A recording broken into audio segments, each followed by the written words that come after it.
तो गाइस आज मैं एक्सप्लेन करूंगा मार्शल यूनिवर्स सीजन 30 एपिसोड 45 को।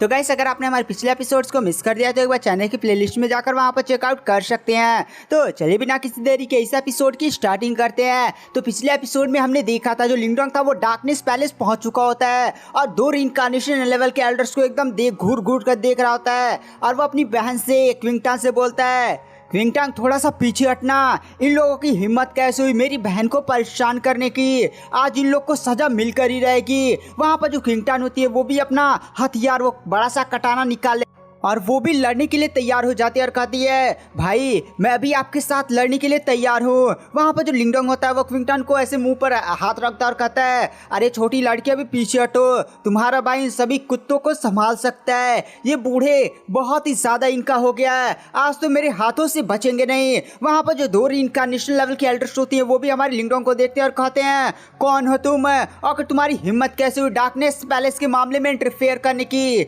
वो दो रीइंकार्नेशन लेवल के एल्डर्स भी समझ गए थे कि लिंगडोंग भी काफी ज्यादा स्ट्रांग है, क्योंकि लिंगडोंग ने वो जो ड्रैगन वाला बिजली वाला अटैक किया था वो सच में काफी ज्यादा स्ट्रांग था। वहां पर जो लिंगडोंग होता है वह कहता है, तुम दोनों बूढ़े तुम मेरा परिचय जानना चाहते हो, मैं क्विंगटन का बड़ा भाई हूँ। वहां पर दोनों रीइंकार्नेशन लेवल के एल्डर्स भी ये बात सुनकर हिल जाते हैं कि भाई क्विंगटन का इतना ज्यादा पावरफुल कोई बड़ा भाई भी है। वहां पर लिंगडोंग भी बोलता है, चलो यहाँ पर सारे मामले को निपटा देते हैं, आज तुम दोनों बूढ़े मेरे हाथों से बचोगे नहीं, यही तुम्हारी जान निकाल लूंगा। वहाँ पर दोनों रीइंकार्नेशन लेवल के एल्डर्स भी ये बात सुनकर हंसने लगते हैं और कहते हैं, बच्चे तू बहुत ही ज्यादा बोल रहा है, तू स्ट्रांग हुआ तो क्या, लेकिन तू शायद भूल चुका हम दो रीइंकार्नेशन लेवल के एल्डर्स हैं, आज से हम तुम्हें अपनी असली पावर्स को दिखाएंगे। इसी के साथ दोनों रीइंकार्नेशन लेवल के एल्डर्स दो बड़े बड़े काले काले हाथ, जिस टेक्निक का नाम होता है डार्कनेस पाम टेक्निक, वो लोग यूज करते हैं और बड़े हाथ आसमान को चीरता हुआ सीधे लिंगडोंग की तरफ बढ़ने लगता है। वहां पर जो लिंगडोंग होता है उसकी बॉडी से हरी कलर की आवाज फूट पड़ते है, धाम से जाकर उनके पंच अटैक पर मारता है, इतना ज्यादा पावरफुल पंच अटैक मारता है कि दोनों के अटैक की धज्जियां उड़ जाती हैं। इसी के साथ लिंगडोंग एक बहुत ही ज्यादा बड़ा सा बिजली का ड्रैगन का निर्माण करता है और सीधे दोनों एल्डर्स की तरफ फायर कर देता है। वो बड़ा सा बिजली ड्रैगन भी आसमान को चीरता हुआ सीधे दोनों एल्डर्स की तरफ बढ़ने लगता है। वो दोनों रीइंकार्नेशन लेवल के एल्डर्स तुरंत अपने सामने काफी ज्यादा पावरफुल शील्ड का निर्माण करते हैं, लेकिन बिजली का ड्रैगन जाकर शील्ड को टकराता है और शील्ड की धज्जियां उड़ जाती हैं और अचानक से लिंगडोंग उनके पीछे चला जाता है और धाम धाम दो तीन मुक्का धाड़ उड़ा उड़ा कर आसमान में मारता, जमीन पर धाम से मार देता है, जिसकी वजह से दोनों एल्डर्स के मुंह से खून निकल जाता है और दोनों ही रीइंकार्नेशन लेवल के एल्डर्स पीछे घसटते फसटते जाते हैं। इस पूरे नजारे को देखकर डार्कनेस पैलेस का जो एल्डर काउंसिल था, जितने भी नॉर्मल एल्डर थे जो क्विंगटन का विरोध कर रहे थे, भाई उनकी हड्डियां कांप जाती है कि भाई ये लिंगडोंग का भाई कितना ज्यादा स्ट्रांग है, उसने हमारे दो रीइंकार्नेशन लेवल के एल्डर्स को पीट पाट कर रख दिया। इधर दो रीइंकार्नेशन लेवल के एल्डर्स भी लिंगडोंग की इतनी ज्यादा भयानक पावर्स को देखकर एकदम हिल जाते हैं। और गाइस यहाँ पर लिंगडोंग को तब तक कोई ये नहीं हरा सकता जब तक वह रीइंकार्नेशन के फर्स्ट 100 ट्रिब्यूलेशन को पार ना कर चुका हो। यहाँ पर ये दोनों रीइंकार्नेशन लेवल के एल्डर्स हुए तो क्या, ये दोनों रीइंकार्नेशन लेवल के एल्डर्स भी थोड़ा एकदम भाव में आ जाते हैं और अपना भयानक भयानक सीक्रेट टेक्निक जो भी था सब लगाकर लिंगडोंग पर अटैक करते हैं। लेकिन लिंगडोंग इस बार उनको और भी ज्यादा तोड़ता है, इतना ज्यादा तोड़ता है कि मुंह से खून भी ऐसे पटक पटक कर मारता है और इस बार समझे इन लोग की बहुत ही ज्यादा गंदी हालत करके एकदम जमीन पर पटक देता है। वो दोनों एल्डर्स की अब हालत बहुत ही ज्यादा खस्ता हो चुकी होती है। यहाँ पर पूरे जो एल्डर काउंसिल थी जो क्विंगटन के विरोध में थी, जब वो लोग भी देखते हैं कि भाई उनके दो रीइंकार्नेशन लेवल के ग्रैंड एल्डर लिंगडोंग का कुछ बिगाड़ नहीं पा रहा है, जो विरोधी एल्डर्स थे भाई उनकी हड्डियां कांप जाती है। यहाँ पर जो फर्स्ट एल्डर होता है डार्कनेस पैलेस का, जिसने क्विंगटन के बारे में कुछ गलत शब्द बोला था, वो भी एकदम हिल जाता है कि भाई क्विंगटन का इतना बड़ा सपोर्टर कैसे हो सकता है। ये दोनों रीइंकार्नेशन लेवल के एल्डर भी क्विंगटन की तरफ देखते और कहते हैं, ये हमारा डार्कनेस पैलेस का इंटरनल मामला था, आखिर तुमने बाहर से सपोर्टर्स क्यों बोला है, तुम एक लीडर हो क्या, तुम पर एकदम थू है। वहां पर जो क्विंगटन होती है वो भी हंसते हुए कहती है, अभी आप लोग जो यहाँ पर जो डार्कनेस पैलेस के नियमों की धज्जियां उड़ा रहे थे, मुझ पर दबाव बना रहे थे और मुझ पर अटैक किया था, वो सब क्या नियमों की धज्जियां नहीं उड़ी थी, आप लोग विरोधी हैं। और जब आप बुरी तरह से पिट रहे हैं तो आपको नियम कानून याद आ रहा है। यहाँ पर जो लिंगडोंग होता है वो दोनों रीइंकार्नेशन लेवल के एल्डर्स की तरफ देख कर कहता है, तूने मेरी बहन को छुआ है ना, इसकी सजा तुम लोग को मौत ही मिलेगी। और ये इंटरनल मामला कैसे हुआ बे।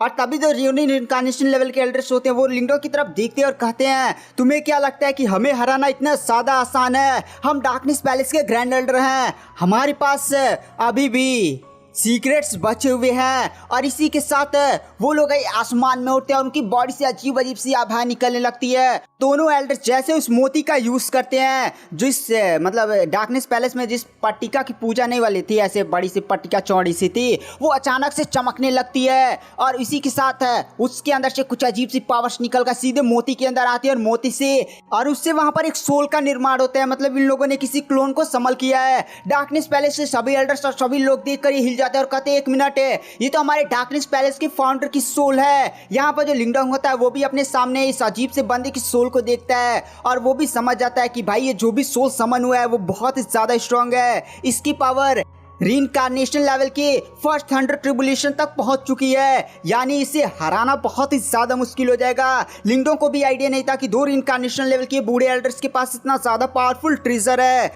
तभी जो क्विंटन के पास डार्कनेस सेंस लाइट होता है, वो बड़ा सा कटाना नहीं जैसे कायर चलाती है वैसे ही क्विंटन के पास भी होता है, वो एकदम हिलने लगता है। क्विंटन समझ जाती है कि भाई ये जो डार्कनेस सेंस लाइट की सोल नहीं मिस थी वो यही है। आपको याद होगा कि इन लोगों ने बताया था कि जब पैलेस के फाउंडर मरने वाले थे तो उन्होंने अपनी सोल को रिफाइन कर दिया था और उससे वो जो नई डार्कनेस सेंस लाइट है उसके अंदर डालकर इस डार्कनेस सेंस लाइट को पूरी तरह से कंप्लीट कर दिया था। तो यहाँ पर क्विंटन समझ जाती है कि भाई इन दोनों एल्डर्स ने ही डार्कनेस सेंस लाइट की आत्मा को इससे अलग किया था, यानी चोर तो यही है। जैसे ही पूरे एल्डर्स को भी पता चलता है वो लोग भी काफी ज्यादा हिल जाते हैं कि भाई चोर तो यही दोनों एल्डर्स है, इन्होंने ही हमारे डार्कनेस पैलेस के होली ट्रेजर के अंदर से डार्कनेस सेंस लाइट की आत्मा को चोरी किया था। यहाँ पर दोनों एल्डर्स भी कहते हैं आज लिंगडोंग तो यहीं पर जान से मरने वाला है। इसी के साथ वो लोग तुरंत उस क्लोन को कंट्रोल करते हैं, लिंगडोंग पर अटैक करने के लिए भेज देते हैं। वहां पर जो लिंगडोंग होता है वो भी काफी ज्यादा भयानक फाइट से उससे फाउंडर की सोल के साथ फाइट करने लगता है। फाउंडर की वो आत्मा बहुत ही ज्यादा स्ट्रांग होती है। वहां पर जो रीइंकार्नेशन लेवल के दोनों एल्डर्स जब देखते हैं कि लिंगडोंग उससे सोल के साथ फाइट करने में बिजी है, वो लोग क्विंटन को देखते हैं और तुरंत क्विंटन पर जानलेवा हमला कर देते हैं। वहां पर जो क्विंटन होती है वो भी दोनों रीइंकार्नेशन लेवल के एल्डर्स को अपने ऊपर अटैक करता हुआ देखकर तुरंत अपनी स्वॉर्ड को बाहर निकाल लेती है, मतलब उसका बड़ा सा डार्कनेस सेंस लाइट बाहर निकाल लेती है और वह लड़ने के लिए आगे बढ़ जाती है। वो एक एल्डर को अटैक को रोकते हैं लेकिन दूसरा एल्डर उस पर पीछे से अटैक करने वाला होता है, लेकिन उस दूसरे एल्डर पर एक बहुत ही ज्यादा पावरफुल स्वॉर्ड आकर टकराते हैं। दूसरा एल्डर भी तुरंत उस स्वॉर्ड को पहले रोकता है और हमें यह दिखाया जाता है दूसरे एल्डर से निपटने वाली और कोई नहीं बल्कि लिंग क्यूंगसी होती है। लिंग क्यूंगसी भी तुरंत फाइट में इंटरफेयर कर चुकी होती है और दूसरे एल्डर्स को जो पीछे से क्विंटन पर अटैक करने वाला होता है उसे पीछे ढकेल देती है। क्विंटन और लिंग क्यूंगसी दोनों ही लड़ने की मुद्रा में आ जाते हैं। यहाँ पर जो मतलब क्विंटन होती है लिंगडोंग की बहन, वह कहती है कि तुम कौन हो, क्या तुम मेरी लिंगडोंग भाई की कोई गर्लफ्रेंड हो। वहां पर लिंग क्यूंगसी भी थोड़ा सा शर्माते हुए बोलती है तुम ऐसा कह सकती हो। वहां पर जो लिंगडोंग होता है वह उस फाउंडर की सोल के साथ फाइट कर रहा था और वो भी देखता है कि ये दोनों बूढ़े बहुत ही ज्यादा कमीने हैं। वो देख रहे हैं कि मैं इस सोल फाउंडर की सोल के साथ फाइट करने में बिजी हूँ, तो लोग क्विंटन पर अटैक कर रहे हैं, मैं उन लोग को छोड़ूंगा नहीं। और तुरंत लिंगडोंग अपने एंशिएंट डिवोरिंग पपेट को निकाल लेता है और तुरंत क्विंटन के सपोर्ट में भेज देता है। आप भी जानते हैं जो एंशिएंट डिवोरिंग पपेट है वो बहुत ही ज्यादा स्ट्रांग है, वह रीइंकार्नेशन लेवल के कल्टिवेटर्स को भी संभाल सकता है। अब जो 2 रीइंकार्नेशन लेवल के एल्डर्स थे वो जैसे ही क्विंटन पर अटैक कर रहे होते हैं, इधर लिंग क्यूंगसी भी संभाल ले रही होती है, क्विंटन भी संभाल लेती है और लिंगडोंग का एंशिएंट डिवोरिंग पपेट भी दोनों एल्डर्स को मतलब बहुत ही ज्यादा बढ़िया से उन लोग दोनों एल्डर्स पर भारी पड़ने लगते हैं। यहाँ पर 2 रीइंकार्नेशन लेवल के एल्डर्स लिंगडोंग के इतने ज्यादा हाई लेवल के पपेट्स को देखकर हिल जाते हैं कि भाई आखिर ये लिंगडोंग है क्या चीज, इसके पास इतना ज्यादा हाई लेवल का पपेट कैसे हो सकता है। इस पपेट के पास हमसे लड़ने की पावर है, हम रीइंकार्नेशन लेवल के एल्डर्स हैं। इधर हमें लिंगडोंग और डार्कनेस पैलेस के फाउंडर की सोल की भयानक फाइट्स को दिखाया जाता है। तभी अचानक से रस्म पत्थर की ताबीज की आवाज आती है कि लिंगडोंग तुम पीछे हटो, मैं इस सोल को संभाल सकता हूँ। लिंगडोंग भी रास्मे पत्थर के ताबीज की बात सुनकर काफी ज्यादा हिल जाता है क्योंकि रास्मे पत्थर का ताबीज है पहली बार वो बोल किसी फाइट में इंटरफेयर करने वाला है। लिंगडोंग भी जानता था कि रास्मे पत्थर का ताबीज है एंशिएंट रैंकिंग का 2nd नंबर का सबसे ज्यादा पावरफुल वेपन है और ये एंशिएंट टाइम में जब अपनी पावर के पीक पर था तो कितने ज्यादा ईमो किंग को ऐसे उड़ा उड़ा कर फेंक दिया था, लेकिन कहीं ना कहीं अभी भी ये पूरी तरह से रिकवर नहीं हुआ था। वहां पर इसमें पत्थर का ताबीज भी बोलता है अरे लिंगडोंग तुम मेरे को हल्के में ले रहे हो क्या, देखो मैं एंशिएंट रैंकिंग के 2nd नंबर का सबसे ज्यादा पावरफुल वेपन हूँ और ये जो डार्कनेस सेंस लाइट है वो 5वें नंबर का वेपन है और समझो मेरी जो रैंकिंग है इससे हाई और मेरी जो आभा है उसको किसी तरह से दबा सकती है, ऐसे ही नई रैंकिंग डिसाइड की गई थी। और एक और बात है, ये जो डार्कनेस सेंस लाइट की सोल है ना, वह छोटी मोटी सोल है। वहाँ पर लिंगडोंग कहता है छोटी मोटी सोल, तो वहाँ पर रस्म पत्थर का ताबीज होता था। हाँ, जब एंशिएंट टाइम में ईमो का हमला हुआ था तो वहाँ पर डार्कनेस मास्टर के पास से उनके पास जो डार्कनेस सेंस लाइट था उसके अंदर जो उनकी सोल थी, मतलब डार्कनेस सेंस लाइट की सोल थी, वो रियल वाली सोल थी। और एंशिएंट टाइम में जो डार्कनेस मास्टर थे वो ईमो एम्परर के साथ फाइट कर रहे थे। लिंगडोंग भी हिल जाता है कि भाई ईमो एम्परर, अभी तो हमने किंग लेवल के ईमो को देखा था और ईमो एम्परर को केवल गॉड लाइक कल्टिवेटर ने ही हराया था। जब डार्कनेस मास्टर उस ईमो एम्परर के साथ फाइट कर रहे थे तो ईमो एम्परर ने मतलब डार्कनेस मास्टर को काफी ज्यादा घायल कर दिया था और उनके पास जो डार्कनेस सेंस लाइट था उसकी सोल को बुरी तरह से नष्ट कर दिया था। और मैं जितना अनुमान लगा सकता हूँ कि जब इस डार्कनेस पैतृक प्रतीक के सेकंड मास्टर को ये विरासत मिली तो उसे डार्कनेस सेंस लाइट भी मिला और उसे भी आइडिया लगेगा कि भाई डार्कनेस सेंस लाइट अधूरा है, तो मरने से पहले उसने अपनी आत्मा का बलिदान देकर इस डार्कनेस सेंस लाइट का सोल का निर्माण किया। लेकिन जो एंशिएंट टाइम में जो इसकी रियल सोल थी उसके मुकाबले ये जो डार्कनेस सेंस लाइट की सेकंड फाउंडर की सोल है वो समझे बहुत ही ज्यादा तुच्छ है। तुम थोड़ा सा पीछे हटो, मैं संभाल लूंगा। वहां पर लिंगडोंग कहता है ठीक है रस्म पत्थर का ताबीज, और लिंगडोंग थोड़ा सा तुरंत पीछे चला जाता है और लिंगडोंग की बॉडी से भयानक सफेद कलर की रोशनी फैल जाती है और लिंगडोंग के सामने रहस्यमय पत्थर का ताबीज प्रकट होता है, मतलब इंसानी रूप में ऐसे ही।